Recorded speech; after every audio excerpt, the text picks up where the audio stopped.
The baddest aliens. Y'all horny motherfuckers been waiting for this one, huh? Let's talk about hot aliens. I'm feeling extraterrestrial. And Yeah. today, we'll be ranking these characters on a hear me out scale. We'll start with the characters that require the least amount of hear me out, all the way to the most. And as always, all I ask is that you hear me out. I will. So let's go. Here are the baddest aliens. First off, we've got Gamora from the Of Guardians course. of the Galaxy. Dude, I'm telling you, the most attractive women are green. Gamora, She-Hulk, the green M&M. Anyway, this Wait. The green M&M? I'm not gonna lie. I see the vision.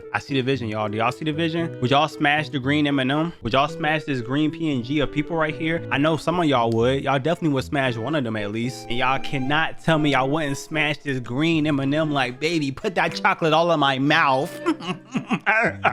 Gamora, She-Hulk, the green M&M. Anyway, this one is an easy pick. Of course, she's a baddie. They basically threw some paint on Zoe Saldana and called it a day. She doesn't even look that alien. No antenna, no tail, no face, hackers jumping at you. And if she had a tail or an antenna, I would tell her to put it in places where the sun don't shine. You feel me, chat? I want that Gamora in me. Maybe I should shut the fuck up. Alien. No antenna, no tail, no face, hackers jumping at you. Gamora is basically your regular hot girl. I mean, she has all the ingredients of a hot girl. She got plastic surgery. I meant cybernetic enhancement. She lives. She has daddy issues. Actually, it's even more than that. She has the my father traded me for a mineral level of daddy issues. That's rough, man. That's the daddy issue pro max. Honestly, I don't have much more to say about her. She's one of the hottest alien characters. And of course, if she doesn't like you, you can always go for her sister. Gamora is the baddie. Next, we've got Selena, the villain from the second Men in Black movie. Before we get into this, if you haven't seen Men in Black 2, then I have to warn you. This is not what she actually looks like. You see, Selena comes from a species of shape-shifting aliens called Kylothians. In reality, she actually looks like a hairy green sperm. You know how they say don't judge someone by how they look on the outside because all that matters is what's on the inside? Yeah, don't do that. Because this Metapod looking alien shape-shifted into an underwear model, earning herself a spot on this list. So she can shapeshift into anything I want, huh? Anybody. All she gotta do is come in contact with them. I'm a devious man with some money in my hand. Get up. The possibilities are endless with this one. I can understand. She can shapeshift into anybody, y'all. Think about that. Anybody. That pussy is adaptable. My point is, when you look at Selena, don't think of her as an angry, creepy, deadly vine creature pretending to be a Victoria's Secret angel. Just think of her as Lala Finn Boyle in leather with extra long fingers. Now, there's a lot to like about Selena. I like how she's just the right amount of deadliness and seductiveness. Like, she will try to kill you, but right before that, she will lick you. I also like that she has a big her tongue in my ear. Oh, how did she know that's my spot? Arr! How did she know, bruh? I need it. I need all these little snakes to slither around me, tie me up, and put me in the air. I'm a freak, y'all. Y'all ain't know this by now? Kill you, but right before that, she will lick you. I also like that she has a big appetite. I mean, a girl's gotta eat. You can't survive on 3 celery sticks and sparkling water. This is not a problem for Selena. Her favorite snack is human. That's approximately 125,000 calories, by the way. Selena is one of the most recognizable female alien villains ever. She's a baddie. Next, we've got Liara Tisani from the Mass Effect franchise. Mass Effect is just this game with a bunch of different aliens and stuff. You know the drill. Liara Tisani is one of the main characters and one of the players' love interest in the game. Liara is from an alien species. How would alien cooch feel? I'm really thinking about it looking at this fine blue thing, but how would it feel? Would it feel better or worse? Liara is from an alien species called the Asari. Blue skin, tentacle hair, and no ears? The Asaris are considered one of the most respected, influential, and most importantly, attractive people in the Mass Effect universe. Fun fact about the Asari, they are monogendered, meaning her species only have chicks. But that's not all. Because they are monogendered, they have a unique ability. How do they reproduce? How does their eggs multiply? That would be my question, you know what I'm saying? Because I could be the savior. If y'all need a sperm donor, I could be the solo sperm donor for the whole race. I can repopulate your whole race for you. I just need a month with every woman on your planet. They have a unique ability to reproduce with both males and females. And I know what you're thinking, and you are absolutely right, sir. An Asari in a lesbian relationship can and will get knocked up. But wait, there's more. In Asari culture, it is more desirable for them to pair up with a partner from a different species. You know, to diversify their gene pool and stuff. Come on. That is why you will see an Asari DTF with a human, a buff turtle, or even this thing. They for everybody. That's what I like to see, bro. The parties are going to be lit. The stripper poles are already in the house. We're going to invite all these blue people over, and then we're going to have a great time. They live for repopulation. That's how they have fun, bro. So basically, their whole planet is just a bunch of open-minded bisexual baddies ready for interspecies relationships. I guess you can call it a hot chick heaven. Now, let's talk about Liara herself. Liara is a researcher, and she's a real bookworm. Well, at least in the first game. Anyway, she's super intelligent. However, she has trouble connecting with people. She can be shy, naive, and socially awkward at times. Do you smell that? That's the smell of BioWare cooking, because this guy just gave us a nerdy alien girlfriend. Hallelujah. Dude, even with a whole octopus sticking out of her head, Liara is still hot. I mean, it is impossible not to be when your mother looks like this. It doesn't get better than this. Do you think that her mom is hot? Is that what you're trying to say? I don't agree. This would scare me. This would frighten me, actually. I would never stick my ding anywhere near that lady. It doesn't get better than this. Liara is a baddie. Next, we've got Supernova from Rick and Morty. Spoiler alert for Rick and Morty. She's one of the Vindicators, which is this group of super villains who hype each other into thinking they're superheroes. I mean, these people commit murder, genocide, attempted DDing. But the worst crime of all is committed by Supernova. Attempted Didion? What does that mean? I've watched this episode, but what does attempted Didion mean? They putting people to sleep with baby oil? Like what? But the worst crime of all is committed by Supernova by letting million ants call her Titty Beans. Let Titty Bean do this, Snuzzles. Supernova is the most toxic alien girlfriend ever. I mean, she'll cheat on you, get pregnant, and then refuse to give the baby a DNA test. You are not... Anybody with a brain knows that you should stay away from her. Also, I thought, until I examined her more closely. I really like the way she looks, the glowy eyes, the little planets around her, just her overall purpleness. You see, Supernova is a cosmic being, which means she can do things like levitate, shoot energy beams, and be legally allowed to roam the street butt naked. Seriously, she has clothes, she just doesn't wear them. And yes, I know she's crazy and will ruin your life, but you know what? Call me Johnny Depp, because I'm about to get myself a space Amber Heard. Supernova is a baddie. Next, we've got Neytiri from Avatar. Okay, this one Wait, why is it so far on the list? Like, who would say no to Neytiri? Isn't this the same lady that plays Gamora? You should have put her second. This is, what you mean? This is fine wine blue. You should have put her second. Who would say no to her? Honestly, who would say pass to Neytiri? Next, we've got Neytiri from Avatar. Okay, this one is pretty self-explanatory, but I'll explain it anyway. We've all seen Avatar, you know what I'm talking about. Neytiri is 8 feet 7 inches of pure tribal attraction. She's from a species called the Navi, and no, they're not too tall. Why do you think the WNBA still exists?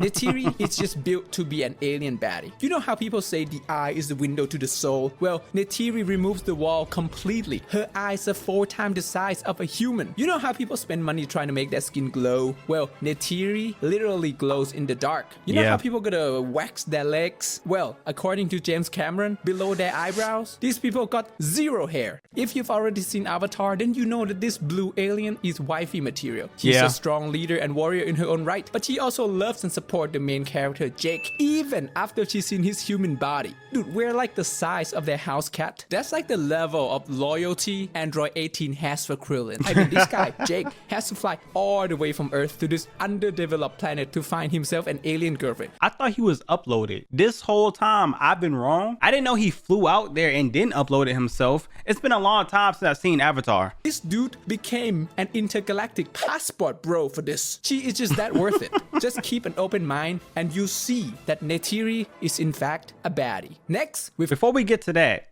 don't they repopulate by connecting their hairs? They have sex with the world. They take their little hair and they connect it to things and they interlock with it. That's basically what sex is. And then sometimes they connect with the world, like everything's connected in this world. Like they share the feelings of the planet they're on. Everything's alive and everything's connected. And they fuck the animals too. If you ask me, they're fucking. When they insert the hair and they're connected to things, they're having sex, bro. I don't care what nobody says. Next, we've got the Mother Celestial Celestial Sapien from Ben 10. By the way, check out the baddest Ben 10 aliens if you haven't. The Celestial Sapiens are the most powerful beings in Ben 10. These guys can change reality at will. The mother Celestial Sapien appears in this one episode when this dude tried to absorb their power, standing at 120 feet tall, 36, 24, 36 measurements measured in kilometer, and pregnant. The mother Celestial Sapien might just literally be the largest MILF. Now, she has a very minimalistic design, which I like. 3 horns, 2 eyes, and pretty much nothing else. The lack of unnecessary details allow you to focus on what matters. Her reality, bending, thickness. But it's not all rainbow and sunshine. You see, before a Celestial Sapien can use their power, they must convince the 2 personalities inside their head to agree with each other, which they rarely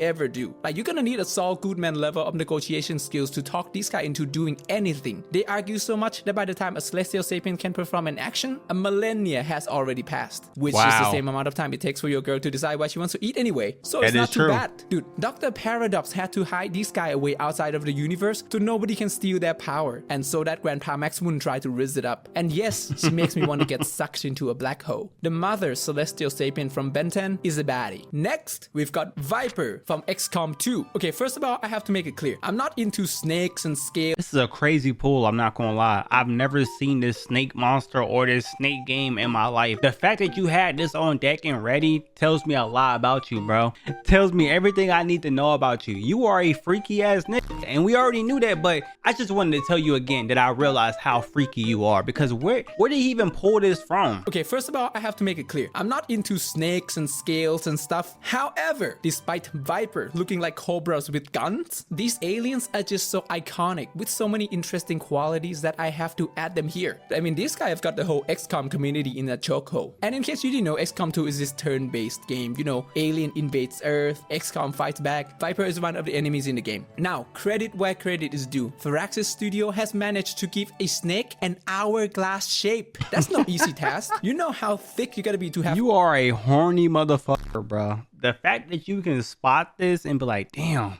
that snake got some curves on it is insane to me. Hourglass shape. That's no easy task. You know how thick you gotta be to have no legs and still got hips? These guys know exactly what they're doing, okay? There is absolutely no reason for Vipers to have these. They're not mammals. They don't need to milk the young, and it doesn't end there. Even their special moves— That is true. That is true. Why does a snake have titties? They don't have milk inside them. Like, they're not mammals. That's crazy. I never thought about that. They're not mammals, so why? I guess so people can know that's a female snake, but it's not practical. They have no use for titties. Even their special moves are kind of romantic. We've got the cuddles, the French kiss, and my personal favorite, the spit. By the way, according to the lore, these guys are completely alien. They share no DNA with Earth snakes whatsoever. But just in case, I will still bring one of these. Next, we've got Madonna. Lastly, we've got the symbiotes from Marvel, specifically when they bond with a female. Now, there's a reason— Madonna? Did he just call the musical icon Madonna an alien? Yeah, you lucky that's not Taylor Swift. They be on your ass. Next, we've got Madonna.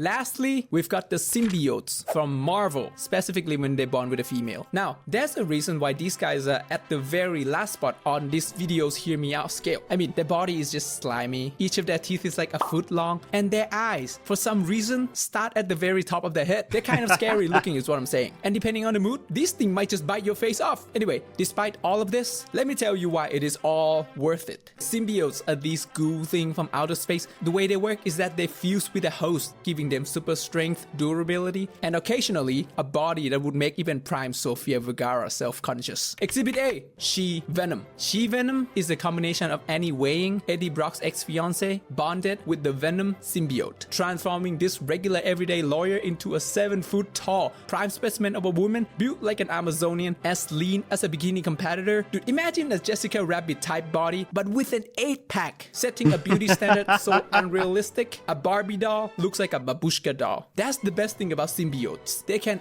Wait, what the heck? Was the symbiote kissing somebody? Is that Eddie Brock? Do I need to watch the new Venom movie? I have not seen it. So maybe I just got spoiled because I didn't even know there was a female Venom inside the movies yet. It can instantly turn any average lady into a goddess. And yes, that's still a lot of sharp teeth, but that tongue has got to be at least 2.5 Pringles can. I mean, can it get any better? Well, yes it can. Exhibit B, Agony. Agony is a combination of another lady bonded with an offspring of Venom, giving us this purple symbiote. That's right, these things come in multiple colors. That's the reason Agony is a fan favorite symbiote. She's basically a pinkier she-Venom that uses hair conditioner. Oh yeah, your eyes are not deceiving you. This lady comes with a full head of hair. Symbiotes don't have to be bald, my friend. She even appears in the last Venom movie. They made her a speedster in that movie, which is fine, but previously she had the ability to shoot acid, so she can melt your face and your heart at the same time. Another thing about symbiotes is that they amplify the darkest desires of the hosts, making them bolder, angrier, and crazier, which brings me to Exhibit C, Scream. Scream is a combination of a schizophrenic. What the flip? There's so many Venoms. There's so many Venom adaptations or Venom, I don't know the word, iterations out there. What the heck? I didn't know there was so many of them, bro. Scream is a combination of a schizophrenic mercenary and another offspring of Venom. As you can imagine, mixing schizophrenia with symbiote just turned the crazy up by 1,000, making Scream one of the most dangerous, unpredictable, and unhinged symbiotes. Anyway, minor inconvenience aside, you can't tell me she doesn't look like an actress from the 80s. You know, one of those ladies with big hair. I bet you didn't think a symbiote could be a blonde, huh? Also, if a symbiote makes the host angrier and crazier, then, according to my expert deduction skill, they must also make them kinkier. I mean, she is called Scream because she'll make you scream her name. Yes, you'll be screaming the word scream. These are just examples. This man crazy. There are a lot more, but my point remains. The potential for symbiote baddies is endless. Dude, I'm about to form my own life foundation, so I can mix a symbiote with Kate from 2016 Disney animated short inner workings. The symbiotes from Marvel are baddies. So there you have it. These are the baddest aliens according to me. Please let me know what other alien baddies are out there that I missed. You know, the universe is large and ever expanding, which means there are unlimited alien baddies. And remember, shame is for the weak. I think it's a W video, I'm not gonna lie. I agree with some of his choices.